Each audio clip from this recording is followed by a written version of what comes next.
very lucky today to have two very special guests here at our Friends United Center in Cape Breton. There is Stephen Augustine, who is a hereditary chief for the Mi'kmaq of the Mi'kmaq people, and who also has many other different positions. So Stephen, you wear many hats. You are amongst the fact that you are a hereditary chief, also working at the university. Yes. Your title would be? Associate Vice President, Indigenous Affairs and Unama'ki College. Thank you. I couldn't have said it that well for sure. So thank you again for coming today. And then we have, of course, Wolf-Dieter Storl here today. And many people know you, of course, in Germany. How would you describe your job description, what you are doing? I'm a cultural anthropologist. That is my training. I've taught it at universities. And I have specialized on ethnobotany. Yes. That is how different cultures approach plants, see plants, and that is what I do. Okay, thank you. When I talk to both of you, it's always so interesting because you have so many interesting stories to tell. And the reason why I had hoped to bring you together today was there were many common points. And I think one thing we're all doing, we're trying to bring the young generation back to nature, back to where they came from, back to the roots, back to the four elements. And this morning I walked through my forest at home. The Indian summer, of course, many people in Europe wouldn't know what that is. It's when the trees turn so colorful here.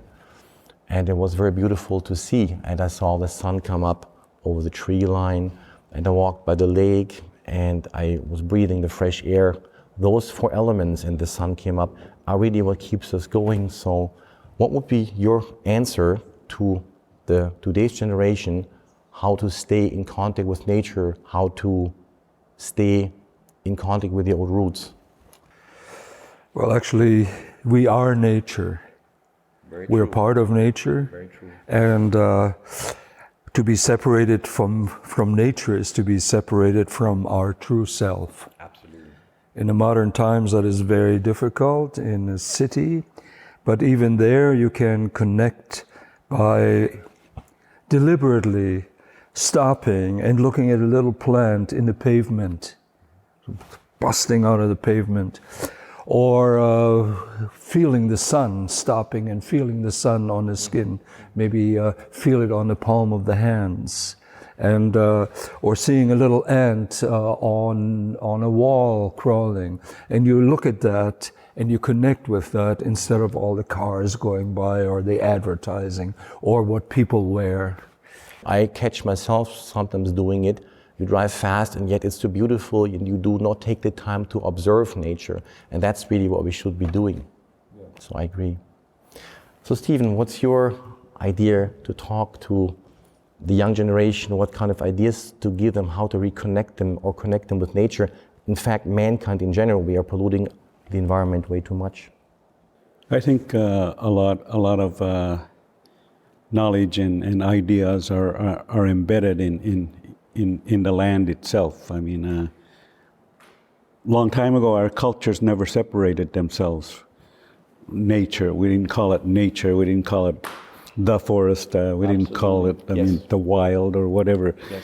We were part of it. Like Wolf said, I mean, humanity is part of what the world is, and it's central to teach young people about the value of, I mean, sometimes I hear teachers bringing in beans to the school, mm-hmm. and growing the beans culture and watching the children grow these beans in a classroom and then taking them outside into a garden and watching these, taking care of them and growing. I mean, that is one of the better ways of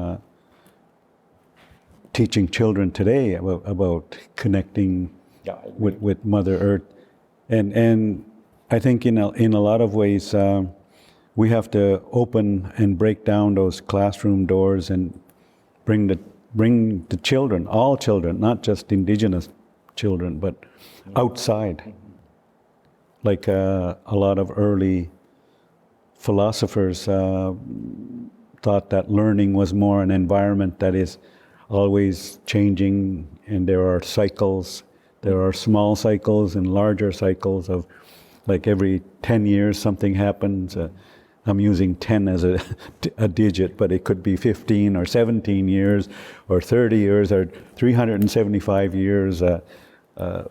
Things just kind of shift, even this whole environmental thing. But I think it's important for us for children to understand that we owe our existence to elements of Mother Earth. I agree very much. Often the pharmaceutical industry will find new inventions, but they are not really new. Either this was already in the ocean or in the rainforest.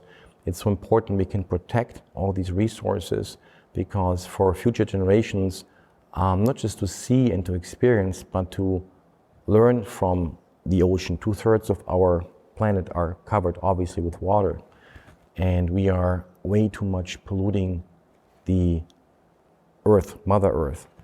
And we had a while ago David Miracle here, a mutual friend, and he said his father protested against a dump which was close to his First Nations community because it did pollute the water. And to him it was very important to future generations to save Mother Earth. And that is the one thing I find for my children. I try to teach them the same thing. We go through the woods for walks. I give you some books, the two of you. I photographed them with my children. So we would photograph moose and a bear and deer, and they just got much closer to nature. So I was going to talk about the body, mind, and spirit. They go together. People often don't understand or forget about that. What's your take on that, on body, mind, and spirit as one whole unity? Yeah, of course, body, mind, and spirit. Body is, like I learned in high school, is a sack of calcium, a smaller sack of phosphorus, as much iron as you can make a nail from, and a flake of gold. And if you buy that in a drugstore, it would cost $2.70.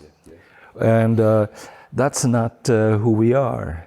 And I mean, if that's what we were, we couldn't walk around and we couldn't talk. We are also spirit, and the world is also spirit.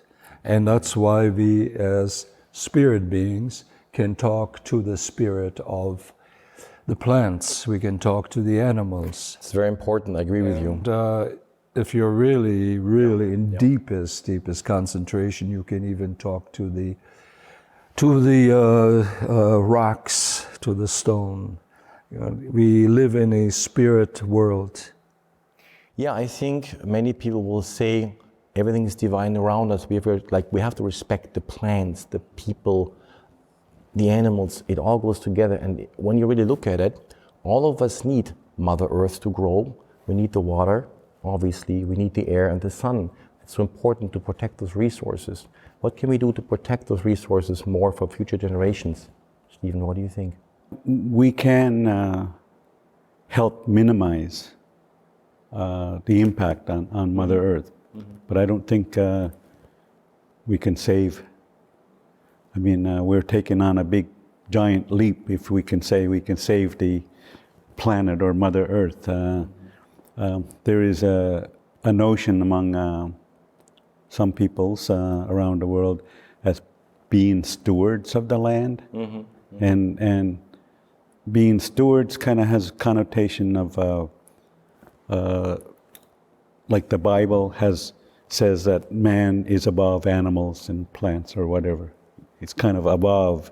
And that ideology that man is above all of that rings with the idea of stewardship, that man is responsible for all of those things under him. But like Wolf said, we are part of it. Like birds, plants, animals, and fish are our brothers and our sisters. And in our culture, you say that's a stone carving of an eagle. It's a stone. It's a dead piece of stone. But for me, when grandfather's son passes by during the day, that casts a shadow, and then a long shadow. And in our culture, if something has a shadow, it has spirit. Because That's interesting concept.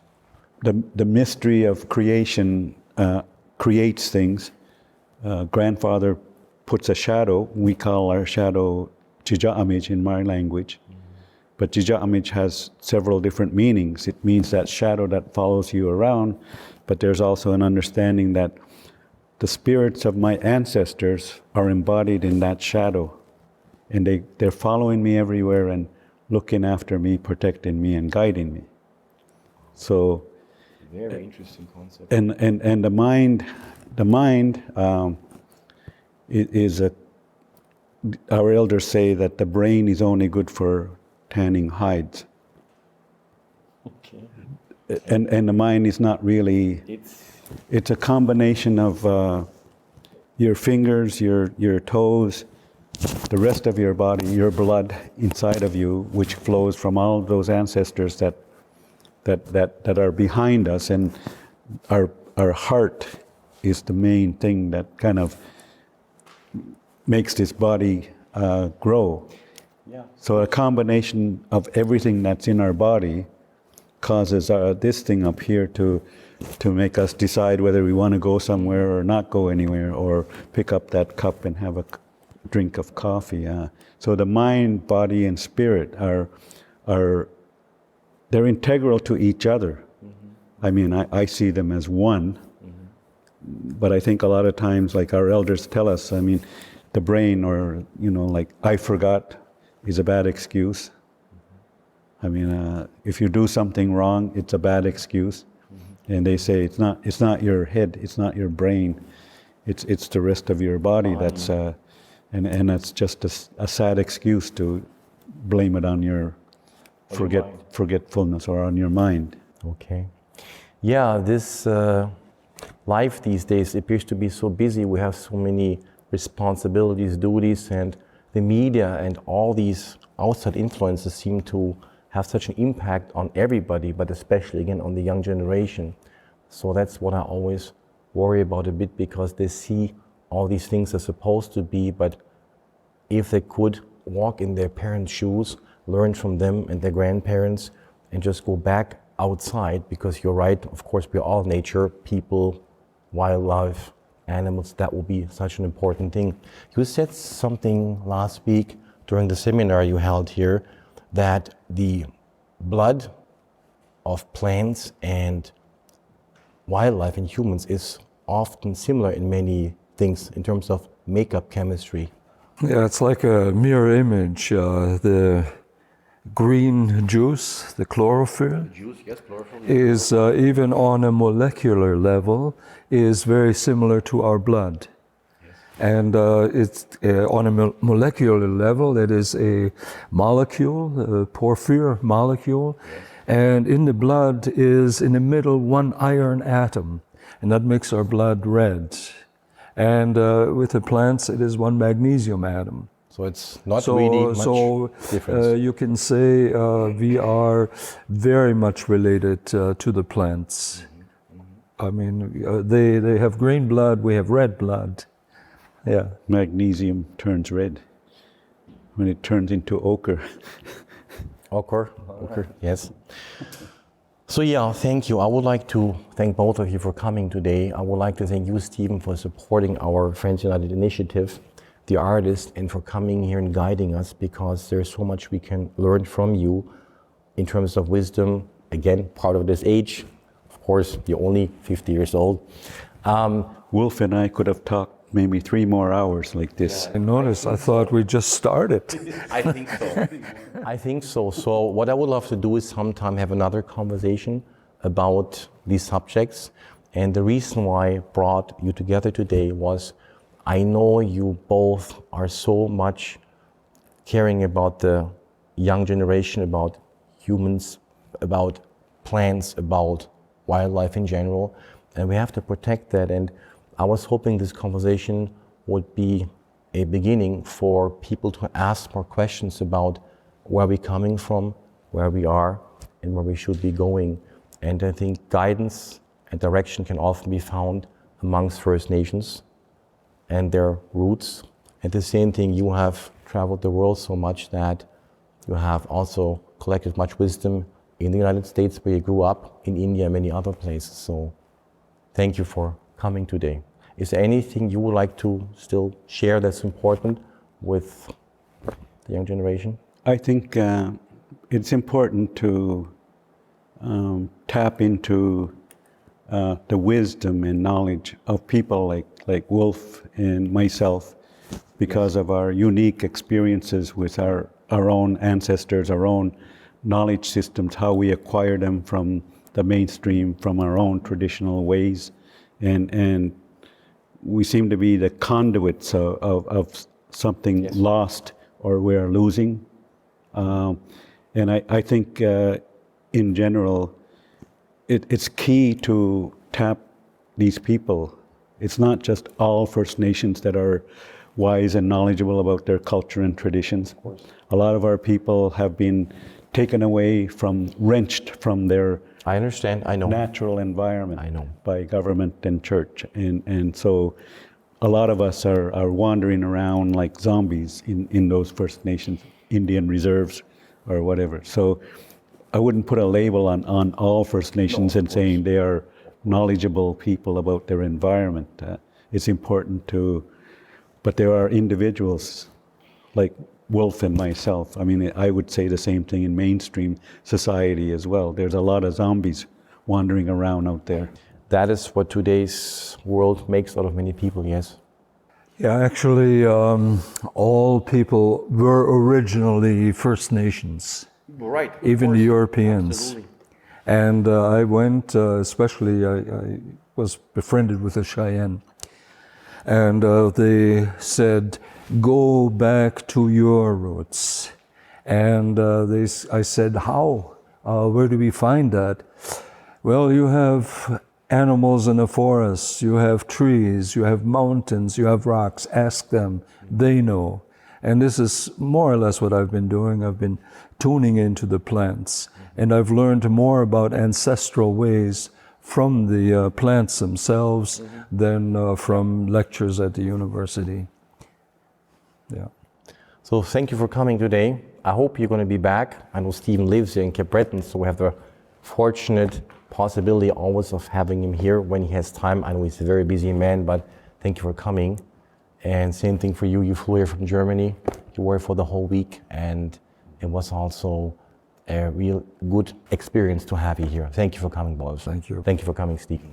Bitteschön. Thank you.